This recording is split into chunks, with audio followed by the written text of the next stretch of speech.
Hola, ¿cómo están? Buen día.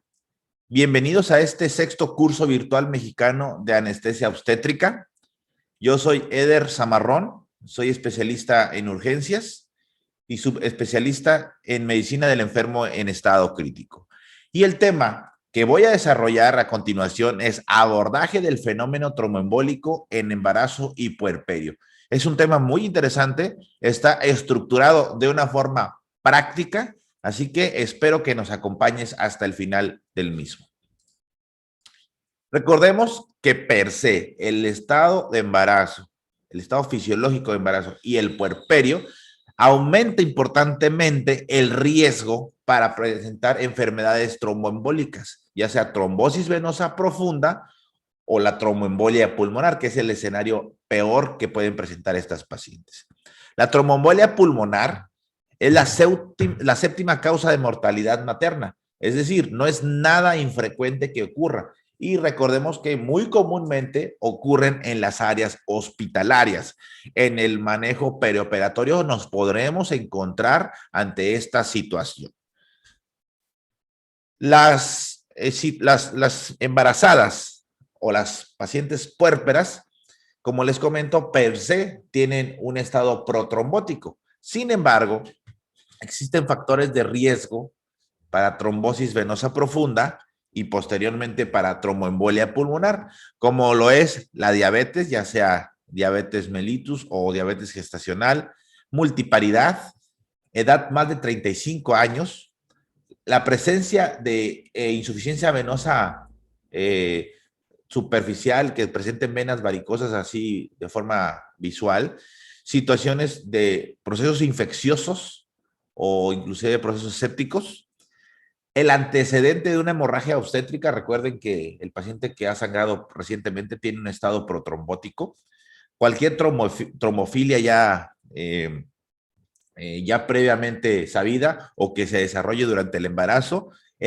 La hospitalización simple con más de 3 días, bueno, sobre todo las que no se ponen, las que no se administran tromboprofilaxis o que no tienen movilización, preeclampsia, eclampsia por el daño que ocurre a nivel del endotelio, la presencia de óbito, enfermedades autoinmunes, entre algunas otras, como el índice de masa corporal más de 30. Así que todos son factores de riesgo sobre los factores de riesgo, así que hay que tener mucho cuidado con estos pacientes que nos puede complicar un escenario hospitalario. Dicen por ahí que la TEP es la enfermedad sobre la enfermedad.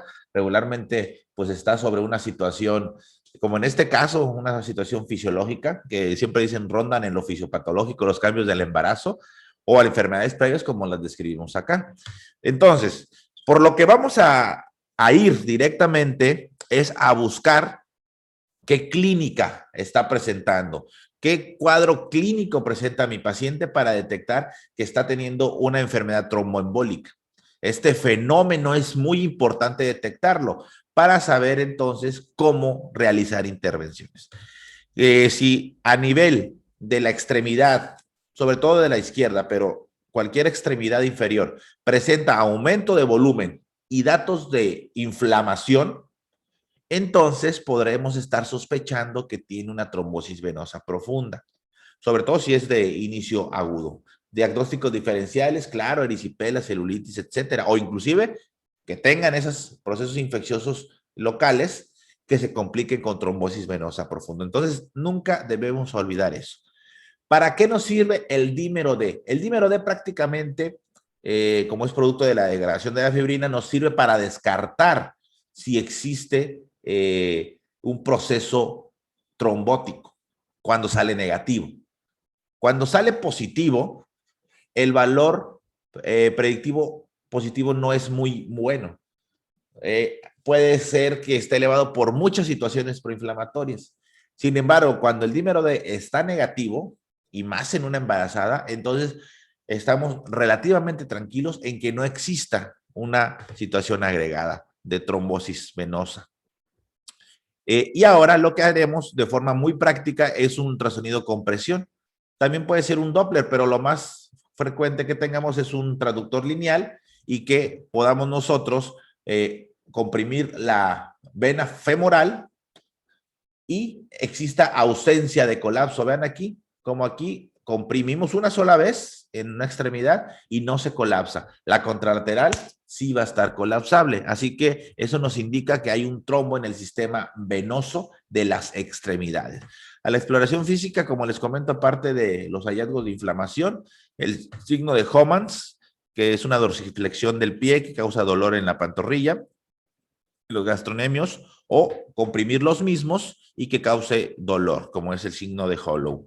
Entonces, todo esto ya nos indica que hay un trombo, y son trombos grandes, que pueden migrar hacia lo que es el corazón, cavidades derechas, y eyectarlo a su vez al sistema pulmonar, las arterias pulmonares, y causar entonces el comportamiento clínico de una tromboembolia pulmonar. Por eso es importante detectar si mi paciente tiene esta trombosis venosa profunda. Ahora bien, una vez que ocurre la migración de este trombo, lo que va a suceder cuando es muy grande, de comportamiento más agresivo, es que aumenta la poscarga del ventrículo derecho.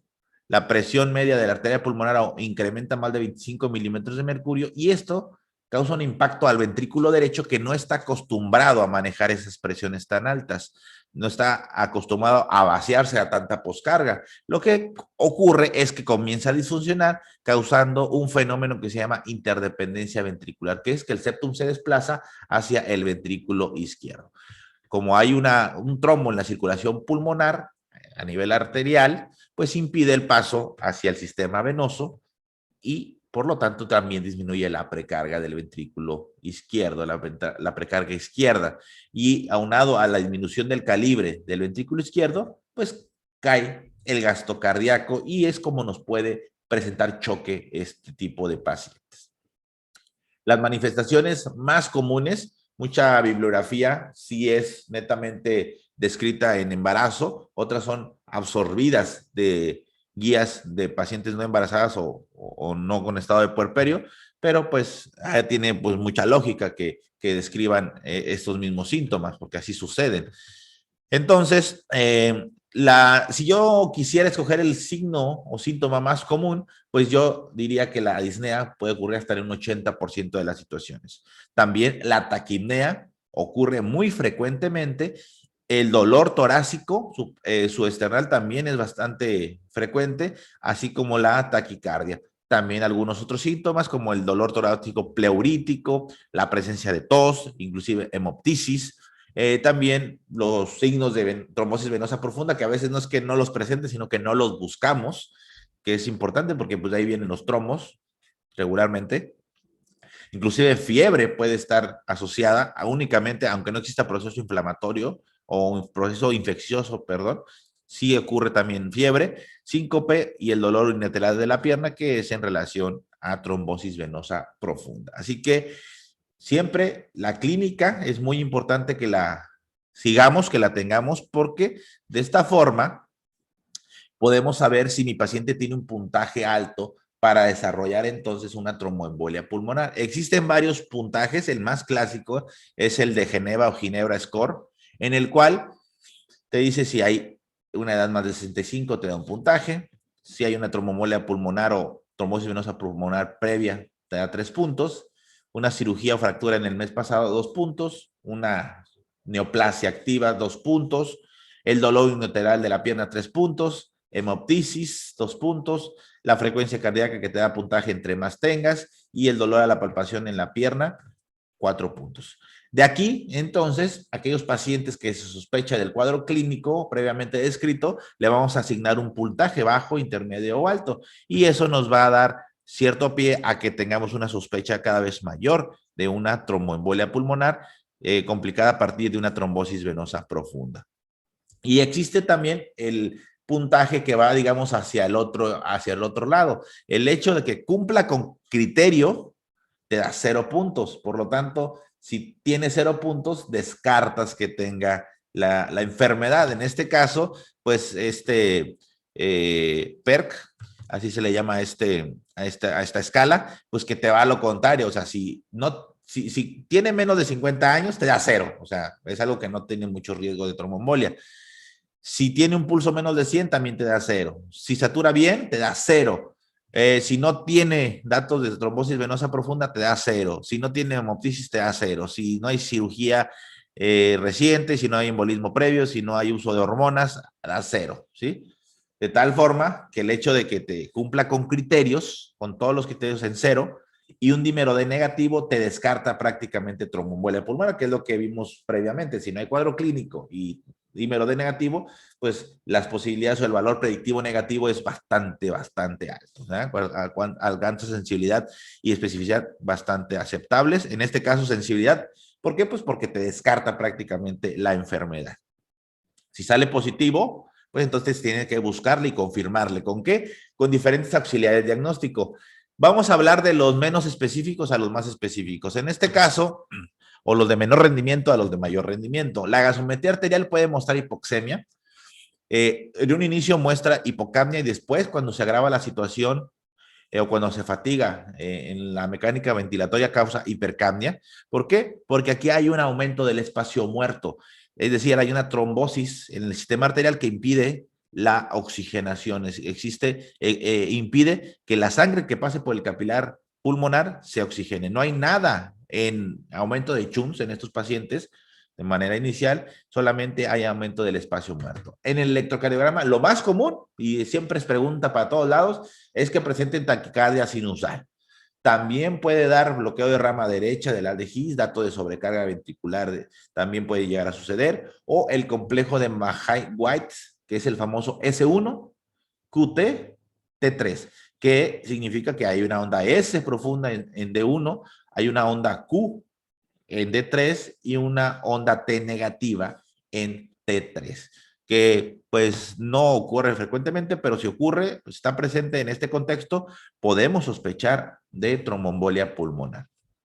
Ahora, la radiografía de tórax también hay que tomarla, pero no sirve para diagnosticar tromboembolia pulmonar. Eso hay que tenerlo muy en cuenta. Y pueden decir muchos, no, es que sí, o sea, para lo que sirve realmente la radiografía de tórax es para descartar patologías añadidas, que exista una neumonía añadida, que exista ensanchamiento de mediastino, que se sospeche de disección aórtica, que tenga un neumotórax, etcétera, etcétera, etcétera. Entonces, para eso es para lo que sirve la radiografía de tórax, aunque están descritos signos per se de la tromboembolia pulmonar, como el famoso signo de Westermarck, que es la oligoemia distal al vaso ocluido, el signo o joroba de Hampton, que es una opacidad triangular de base pleural y vértices del hilo, es una zona telectásica basal izquierda, y el signo de Fleischer, que es una dilatación de la arteria pulmonar. A este signo de Fleischer también le llaman signo de la salchicha. Así que, pues, son signos que podemos buscar,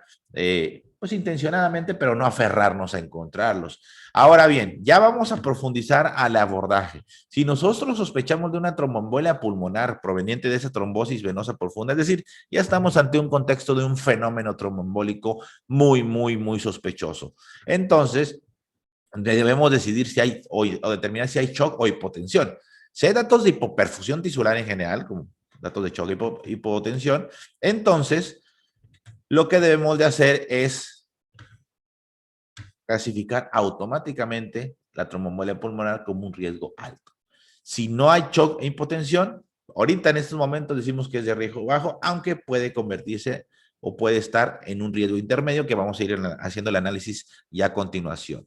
Ahora, como les comento, si mi paciente tiene sospecha de TEP, pero no tiene choque y no tiene hipotensión, es decir, no tiene hipoperfusión tisular, entonces lo que hay que hacer, pues valorar la posibilidad clínica con los diferentes scores, PERC, Ginebra o Ginebra, y si es una posibilidad alta, entonces, bueno, pues le hacemos un angiotac directamente, porque la paciente está estable. Si no hay TEP, pues hay que ver por qué está ese cuadro clínico. A lo mejor tiene añadido una neumonía, tiene añadido un neumotórax, tiene añadido cualquier otra situación, ¿sí? Que no sea tromboembolia pulmonar. Pero si confirmamos la TEP, pues entonces se da el tratamiento que vamos a ver a continuación. Ahora, si mi posibilidad es baja o intermedia por los scores, con el dímero D es suficiente. Si sale negativo, ya prácticamente no tendremos por qué estar haciendo estudios de imagen, porque eso nos asegura cuadro clínico negativo y dímero D negativo que las posibilidades de TEP son prácticamente nulas. Ahora, si sale positivo, el dímero D, con intermedio bajo o corrido intermedio bajo de los scores, pues entonces nos vamos a angiotac y descartamos. O confirmamos y iniciamos tratamiento. En la angiotac, que es el estudio que tiene más rendimiento en la actualidad, el más factible para realizar, se puede mostrar un émbolo, aquí como está en esta flecha y la que yo estoy mostrando, en el tronco de la arteria pulmonar derecha. Ahí está muy marcado y el defecto de llenado. Confirmamos una tromboembolia pulmonar e iniciamos tratamiento. En algunos otros centros o en algunos centros hospitalarios más avanzados se puede realizar muy fácilmente una resonancia magnética, donde también aquí vamos a ver, vean, del lado derecho como no hay defectos de llenado, no hay oclusiones de vasos, y acá en el lado izquierdo hay una oclusión de vasos arteriales pulmonares, pues los segmentarios izquierdos. Vean ustedes cómo están aquí los defectos de llenado. ¿De acuerdo? Ahora bien, también puede haber un gamagrama perfusorio. Aquí vean ustedes cómo el área de no perfusión, porque hay una obstrucción de esa circulación sanguínea, por lo tanto no existe una imagen de perfusión o de color, y que es en relación a una ausencia de flujo sanguíneo, ¿de acuerdo? También esa puede llegar a ser, aunque esto luego no es tan común que se haga en la mayoría de los centros, y no es necesario, la angiotac es más que suficiente. Ahora bien, si mi paciente sí tiene datos de shock, lo que hay que hacer es actuar de forma inmediata. Y si se logra estabilizar hemodinámica y respiratoriamente, entonces se puede hacer una angiotac. Y si está disponible rápidamente. Si no, lo que debemos hacer es un ultrasonido cardíaco, hacer un ecocardiograma de forma rápida y buscar dilatación del ventrículo derecho. Si hay dilatación del ventrículo derecho y en ese momento o en ese lapso ya se estabilizó a la paciente, entonces podríamos hacer una angiotac y determinar si es positiva y dar tratamiento o si es negativa. Sin embargo, si no hay posibilidad de angiotac y no existe ninguna otra prueba o mi paciente está inestable y no se puede mover a un tomógrafo, entonces pues le vamos a iniciar tratamiento, tal cual, ¿sale? No podemos quedar solamente con eso, hay que darle el tratamiento si detectamos datos ecográficos de dilatación y disfunción de ventrículo derecho aguda. Si no hay dilatación de ventrículo derecho, pues hay que buscar otras causas de inestabilidad hemodinámica. Un paciente con choque, que es por consecuencia de una TEP, entonces va a tener dilatación del ventrículo derecho. Si no, busca la otra causa de choque. A lo mejor es un choque séptico, es un choque cardiogénico, es un choque pues hipovolémico, o sea, ¿ya? En el postquirúrgico, en el perioperatorio pueden pasar todos los tipos de choques, no solamente el choque obstructivo o un choque obstructivo por otra causa, un neumotórax, un derrame pericárdico, etcétera, o sea, un tamponade. Vean ustedes en este video en donde el ventrículo derecho, ahí vamos a ponerlo, se ve un poco lento la imagen, pero vean cómo el ventrículo derecho en relación al ventrículo izquierdo está igual o inclusive de mayor tamaño y solamente hay movilidad del ápice. La pared libre del ventrículo derecho y al septum no se mueve prácticamente nada en ese apical 4 cámaras y en este eje corto, vean ustedes cómo el ventrículo izquierdo está colapsado prácticamente con ese fenómeno de interdependencia ventricular y el ventrículo derecho es muy grande.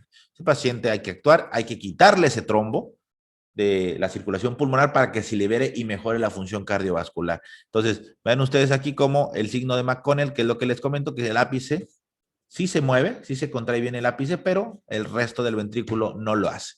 Signo de McConnell. ¿De acuerdo? Ahí ya lo habíamos comentado, el famoso signo de McConnell. Ahora bien, si mi paciente presenta shock, el tratamiento es reperfusión primaria, es decir, disolver o quitar ese trombo, ya sea farmacológico o de forma mecánica, ¿vale? Eso es importante que lo tengamos en cuenta. Si es de riesgo intermedio o si es de riesgo bajo, actuaremos de diferente forma.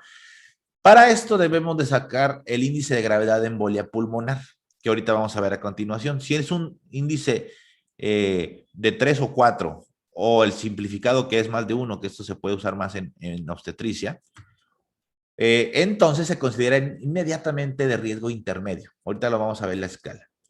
Si entonces tenemos riesgo hay considerable el puntaje positivo de riesgo de gravedad de embolia pulmonar, clasificamos en intermedio y debemos de ver si hay disfunción del ventrículo derecho con biomarcadores, principalmente troponinas o BNP o proBNP, y ecográficamente o por un ultrasonido o por una imagen como TAC también se puede hacer. Si sale positivo, que hay disfunción del ventrículo derecho, entonces se convierte en un riesgo intermedio alto. Y aquí sí se inicia anticoagulación, pero es intravenosa. En la reperfusión primaria también es anticoagulación, aparte de la reperfusión mecánica o farmacológica. Acá se inicia anticoagulación intravenosa y se considera una reperfusión de rescate si no mejora en las próximas horas, 24, 48 horas, o si en ese lapso se cae la perfusión tisular, entonces también podría ser eso. Ahora, si mi paciente tiene un riesgo intermedio bajo, lo vamos a determinar como si mi paciente no tiene disfunción de ventrículo derecho ni tiene biomarcadores positivos. Entonces se convierte en un riesgo intermedio bajo. Aquí solamente hospitalización puede ser corta, anticoagulación puede ser subcutánea, ¿sale? Acá en riesgo intermedio alto también puede ser anticoagulación subcutánea porque tiene buena perfusión, ¿de acuerdo? Y una vez que se logre estabilizar este riesgo intermedio bajo, pues entonces se puede realizar el egreso con todas las medidas correspondientes. Si es un riesgo intermedio bajo, o sea, que no tiene choque y que tampoco tiene un índice de gravedad de la embolia pulmonar considerable, entonces lo único que hay que hacer es darle o considerar anticoagulantes orales y poder egresar a esta paciente, ¿de acuerdo? Entonces, eso es como se va a estar realizando a grosso modo el abordaje. Ahora, este puntaje es crucial, porque ya vieron que sirve para determinar o para tomar decisiones. El riesgo clínico de TEP en base a la gravedad, ¿no? Y lo que ya hemos estado viendo previamente, ¿de acuerdo? En este caso, el original incluye sexo o género masculino, pero el simplificado, que es el que se usa o se puede utilizar para obstetricia, pues ya no te lo marca. Entonces, si tenemos edad, en este caso más de 80, que regularmente pues no va a pasar, cáncer, insuficiencia cardíaca, pulso más de 110, presión menos de 100, saturación menos de 90, pues entonces se puede llegar a considerar, si sale al menos, como vimos acá, uno o más de estos, entonces es un riesgo ya automáticamente intermedio. Pero no está muy bien descrito porque la embarazada per se, pues ya está protrombótica, ya tiene un factor de riesgo como tal, que luego no los consideran en muchas literaturas, pero pues ya lo estamos viendo aquí, que es algo importante. También te sirve para determinar riesgo de mortalidad, entre más puntajes, más clase y más mortalidad. Así que, bueno, aquí le pueden dar un screenshot o se va a quedar grabado para ustedes on demand. ¿Ok?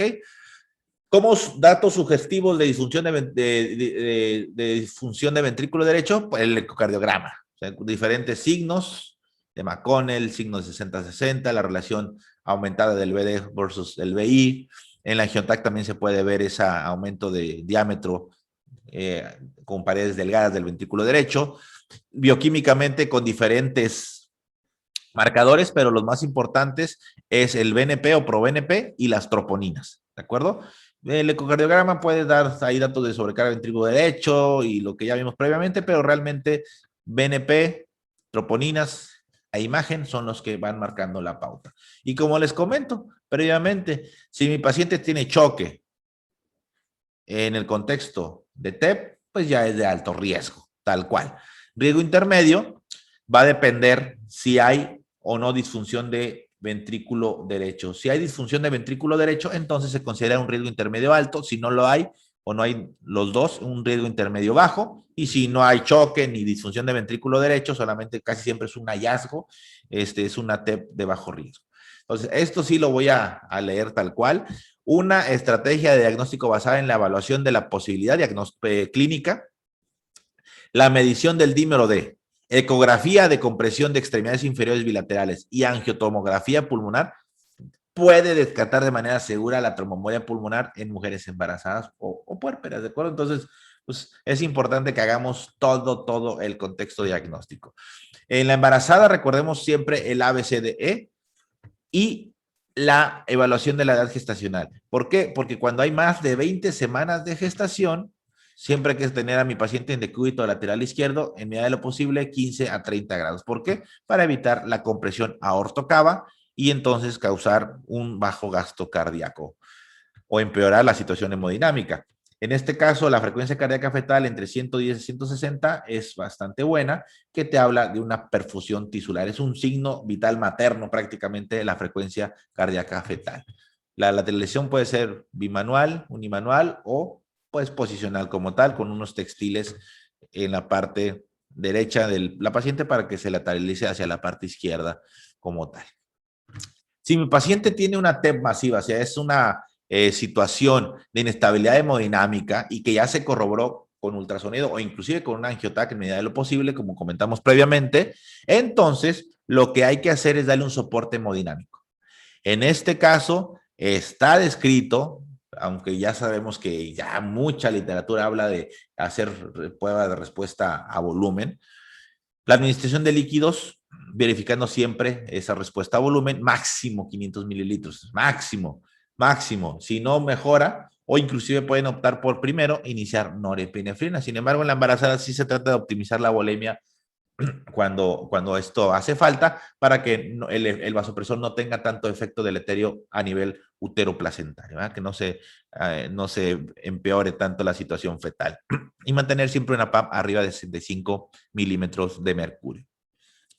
Si es una TEP masiva, puede hacerse inmediatamente una fibrinólisis o una fragmentación de trombo.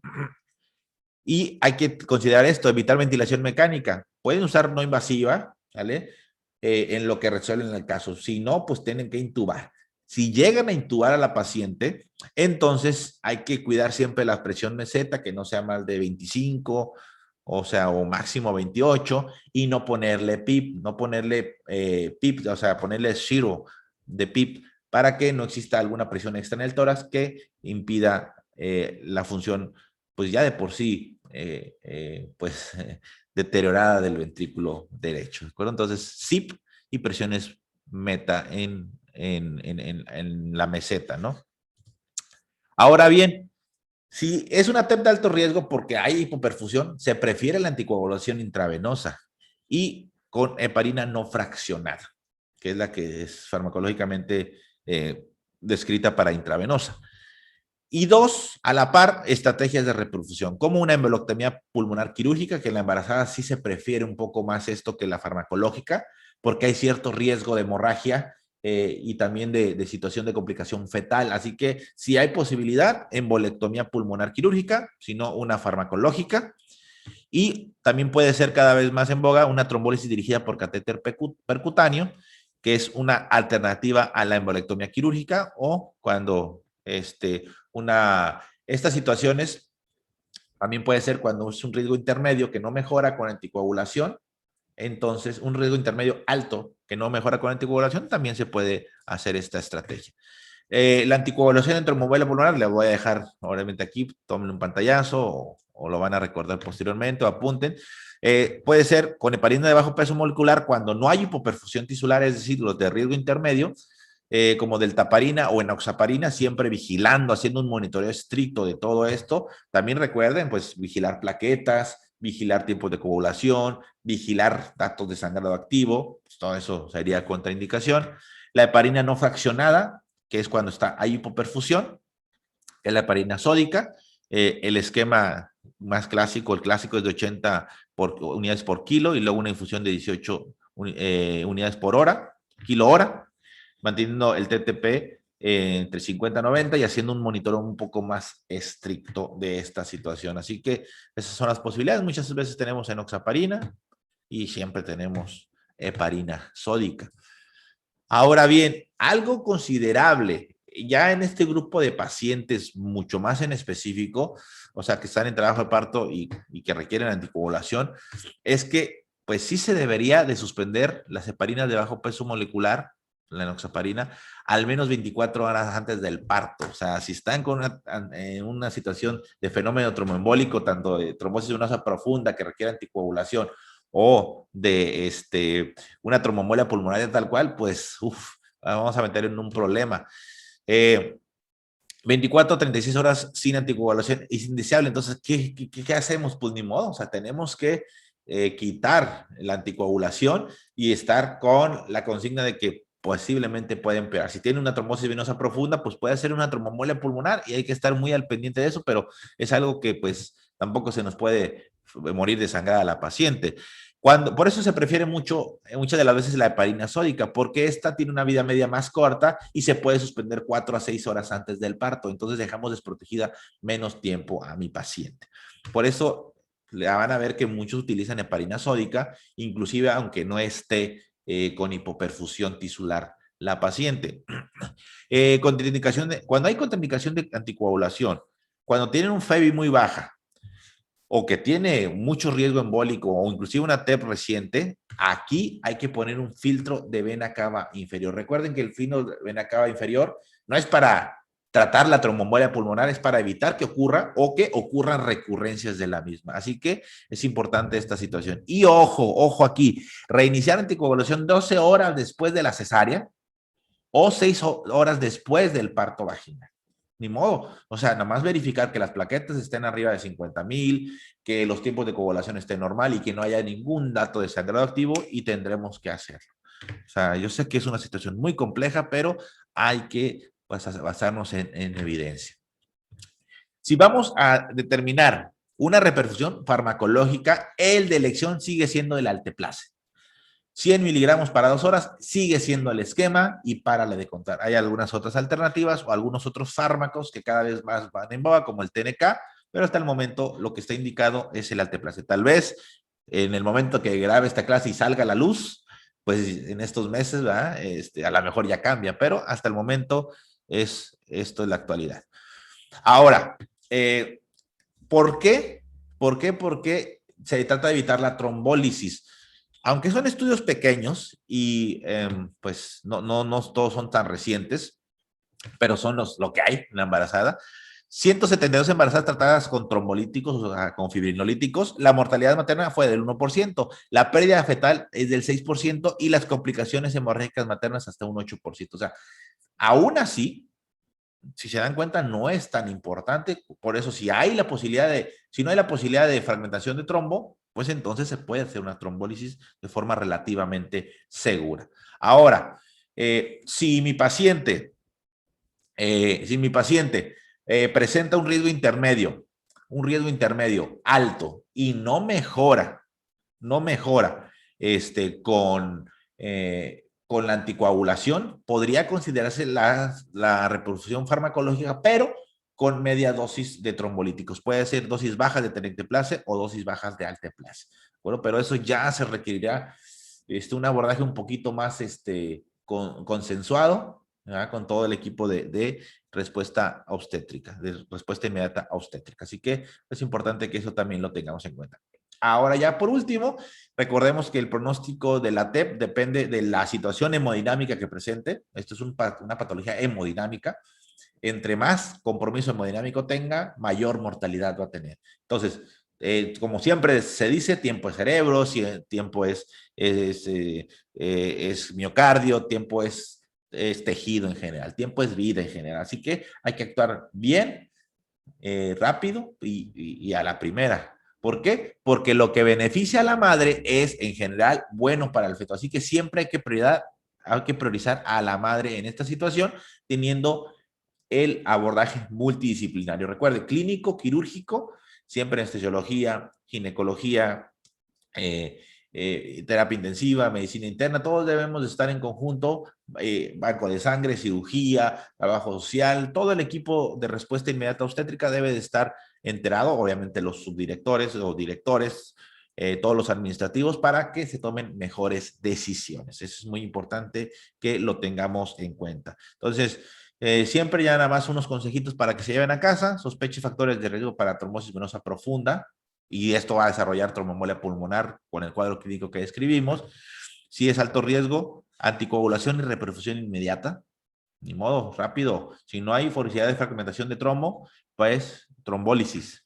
Y prioriza a la madre. Siempre prioriza a la madre. Recuerden, si hay una determinación que se va a hacer, por ejemplo, una cesárea para mejoría hemodinámica o ventilatoria, pues entonces, pues sí, hay que ver, ¿verdad?, la edad gestacional y todo con sus pediatras, neonatólogos, pero todas las decisiones que se toman van enfocadas a mejorar la situación materna. Entonces, eso también hay que tomarlo muy en cuenta. Son cosas difíciles, por eso no profundizo demasiado en algunas cosas, porque ya eso es de cada paciente, o sea, es tomar la decisión en cada, pues sabes que esta paciente se va a beneficiar de una cesárea porque está muy inestable o porque inclusive hizo paro cardíaco por TEP.